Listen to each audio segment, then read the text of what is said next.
वैद्यो नारायणो Hari. Everybody ask me how I know.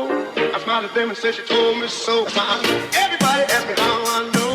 I smiled at them and said she told me so. Everybody. ನಮ್ಮ ಹುಡುಗ ಒಂಥರ ಗನ್ನಿದ್ದಂಗೆ, ಹೆಸರು ವ್ಯಾಸ. ಏನ್ ಮಹಾಭಾರತದ ವ್ಯಾಸ ಅನ್ಕೊಂಡ್ರ? ಕಲಿಯುಗ್ದವನು. ಅವನ್ ಸ್ಟ್ರೆಂತೆ ಅವನ್ ಮೆಮೊರಿ. ಯಾವ ಸಬ್ಜೆಕ್ಟ್ ಕೊಟ್ಟರು ಲೀಲಾ ಜಾಲವಾಗಿ ಓದೋ ಈತನಿಗೆ ಒಂದು ವೀಕ್ನೆಸ್ ಇದೆ. ಅದೇನಂದ್ರೆ ಅಂತ ಯಾಕೆ ಹಾಕೋದಿಲ್ಲ ಯೋಚನೆ ಮಾಡ್ತಾ ಇದ್ದೀರಾ? ಆಗ್ಲೇ ಹೇಳಿದ್ನಲ್ಲ ವ್ಯಾಸ ಅಂತ. ಮಹಾಭಾರತದ ವ್ಯಾಸ ಪೇಪರ್ ಅಲ್ಲಿ ಗುಂಡಾಗಿ ಬರೆದ್ರೆ ನಮ್ ವ್ಯಾಸ ಪೇಪರ್ ಅಲ್ಲಿ ಗುಂಡಿ ಬರೀತಾನೆ. ಏನಂದ್ರೆ ಇವತ್ತು ಅವನ್ ಫೈನಲ್ ಇಯರ್ PGಯ ಸರ್ಜರಿ ಲಾಸ್ಟ್ ಡೇ ಪ್ರೆಸೆಂಟೇಶನ್ ಇದೆ. ಅಲ್ಲಿ ಏನ್ ಅಡ್ವರ್ಟ್ ಮಾಡ್ತಾನೆ ನೋಡೋಣ ಬನ್ನಿ. Dr. Vasa, last call for Dr. Vasa.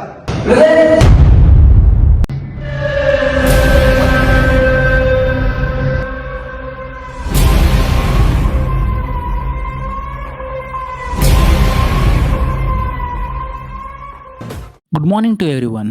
Myself Dr. Vyasa of final year PG. Here I am going to explain about the case study on hernia.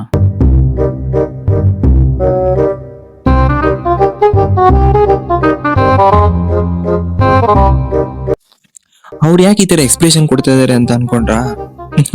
ಆ expression ಕಾರಣನೇ ನಮ್ಮ ಹುಡುಗ.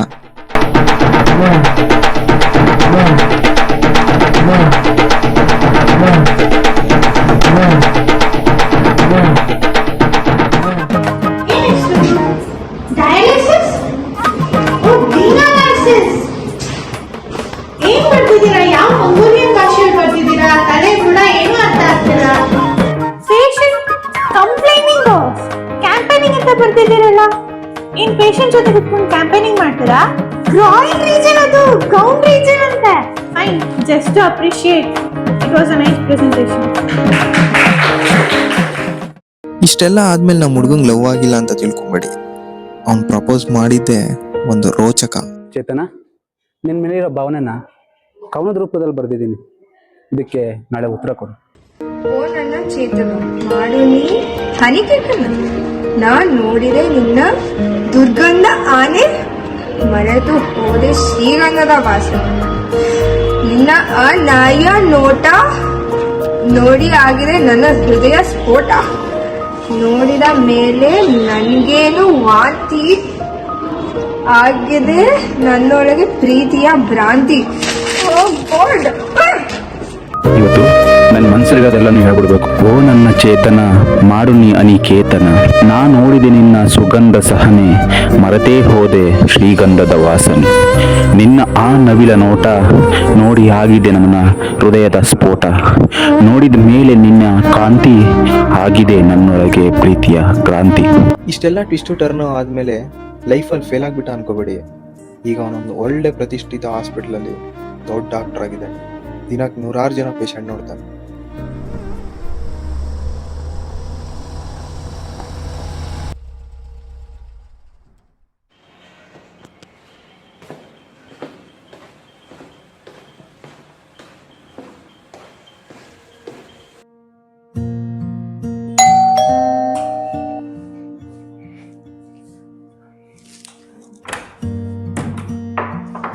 ಯಾಕೆ ಲೇಟ್ ಆಯ್ತು? ಹಾಸ್ಪಿಟಲ್ ಒಂದು ಸ್ವಲ್ಪ ಕೇಸ್ ಇತ್ತು, ಹಂಗಾಗಿ ಒಂದು ಸ್ವಲ್ಪ ಲೇಟ್ ಆಯಿತು. ಊಟ ಅಲ್ಲೇ ಮಾಡ್ಕೊಂಡು ಬಂದಿದ್ದೀನಿ. ಆರ್ಯನಲ್ಲಿದ್ದಾನೆ? He is sleeping, don't disturb him. ನಮ್ಮ ಆರ್ಯನ್ ಪುಟ್ಟ ಏನು ಮಾಡ್ತಿದ್ದಾನೆ? ಚೆನ್ನಾಗಿ ಮಲಗಿದ್ದಾನೆ.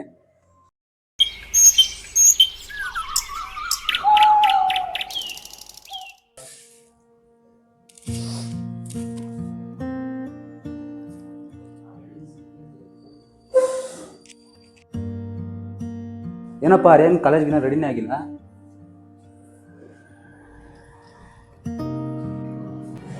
ಅಪ್ಪ ನಂಗೆ ಈ ಗಾಡಿ ಬೇಡಪ್ಪ, ಈ ಗಾಡಿ ಹಳೇದಾಗ್ಬಿಟ್ಟಿದೆಪ್ಪ. ಕಾಲೇಜ್ಗೆ ಹೋಗಕ್ಕಾಗಲ್ಲಪ್ಪ ಇದರಲ್ಲಿ. ಫ್ರೆಂಡ್ಸ್ ಎಲ್ಲ ನಗ್ತಾರಪ್ಪ. ನಂಗೆ ಹೊಸ ಗಾಡಿ ಬೇಕಪ್ಪ. ನಂಗೆ ಹಿಮಾಲಯನ್ ಕೊಡ್ಸಪ್ಪ. ಅಲ್ಲ ಕಣಪ್ಪ, ನಾನು ಗಾಡಿ ತಗೊಂಡು ನಾನು ಕೆಲಸ ಸೇರಿ ನೀನು ಹುಟ್ಟಿದ ಮೇಲೆ ಗಾಡಿ ತಗೊಂಡೆ. ನೀನು ನೋಡಿದ್ರೆ ಇವಾಗಲೇ ದೊಡ್ಡ ಗಾಡಿ ಕೇಳ್ತಿದ್ದೀರಪ್ಪ, ಅದು ಹಿಮಾಲಯನು. ಇಲ್ಲ ಕಣಪ್ಪ, ನಂಗೆ ಟೆಕ್ನಿಕ್ ವಾಸ್ಟ್ ನಂಗೆ ಹೊಸ ಗಾಡಿ ಕೊಡ್ಸಪ್ಪ. ನಂಗೆ ಹಿಮಾಲಯನ್ ಗಾಡಿ ಕೊಡ್ಸಪ್ಪ. ಏನು ಕಾಲ ಬಂತಪ್ಪ ದೇವ್ರೆ.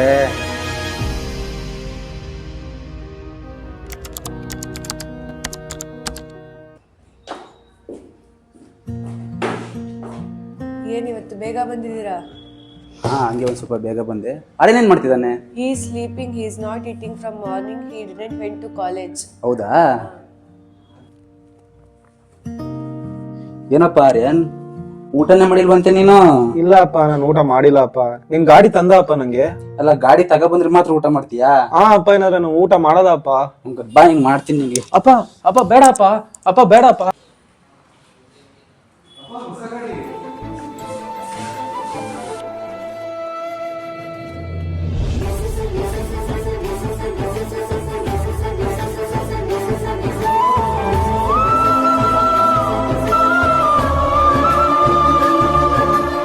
ಎಲ್ಲ ಚೆನ್ನಾಗಿದ್ದು ನಮ್ಮ ಡಾಕ್ಟರ್ ವ್ಯಾಸನ್ ಲೈಫಲ್ಲಿ ಒಂದು ಘಟನೆ ನಡೀತು.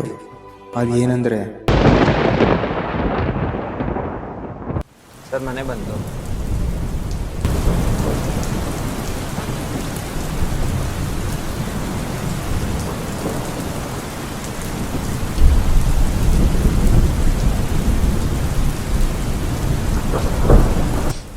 ಏನಿವತ್ತು ಬೇಗ ಬಂದಿದ್ದೀರಾ?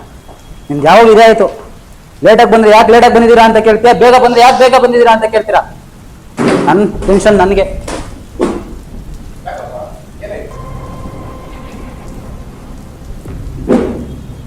ಇವತ್ತು ನನ್ನ ಅಂಡರಲ್ಲಿ ಒಂದು ಸರ್ಜರಿ ಆಯಿತು. ನಾನು ಆ್ಯನಿಟಿ ಮಿಸ್ಅಂಡರ್ಸ್ಟ್ಯಾಂಡಿಂಗ್ ಮಾಡಿಕೊಂಡು ಸರ್ಜನ್ ರೈಟ್ ಲೆಗ್ ಆ್ಯಂಪುಟ್ ಮಾಡೋಕ್ಕೆ ಹೋಗಿಲ್ಲ. ಲೆಗ್ ಆ್ಯಂಪುಟ್ ಮಾಡಿ ಪೇಷಂಟ್ಗಳೇನೋ ಪೊಲೀಸ್ ಕೇಸ್ ಮಾಡಿದ್ದಾರೆ. ಅಪ್ಪ ಏನಪ್ಪ ಮಾಡೋದು ಇವಾಗ? ಪೊಲೀಸವರು ಯಾವಾಗ ಬೇಕಾದರೂ ಮನೆಗೆ ಬರ್ಬೋದು.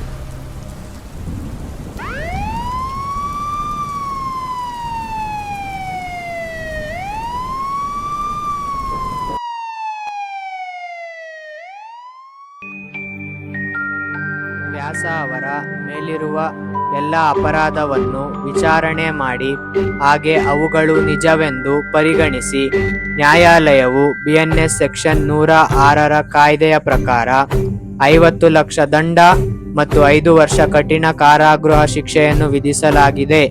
The court is adjourned. ಕರುಮದ ಕಲ್ಲನು ಎಡವಿದ ಮನುಜನ ಬೆರಳಿನ ಗಾಯವು ಮಾಯದು. ಹಗೆಯಲಿ ಕೋವಿಗೆ ತಲೆ ಕೊಡೋ ಮರುಳರ ಗುಡಿಯಲಿ ದೈವವು ಕಾಯದು. ಕತ್ತಲನು ಮಣಿಸೋಕೆ ಚೀಟ ದೀಪ ಊರೂರನ್ನೇ ಸುಡುವಂಥ ಜ್ವಾಲೆಯಾಯಿತೇನೋ.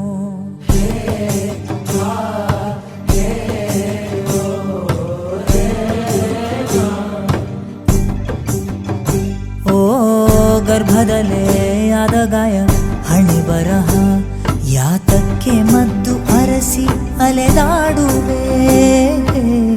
ಯಾರ ಜೊತೆ ಅರಿಯದೆ ನಿನ್ನ ಕಲಹ ನಿನ್ನನ್ನೇ ನೀನು ಹುಡುಕಿ ಕಳೆದೋಗುವೆ.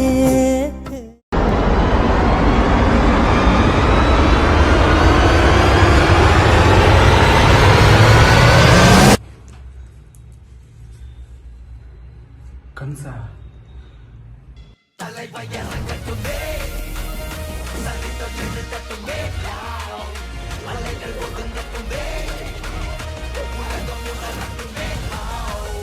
ಅರಂಗ ಮದಿರಟುವೆ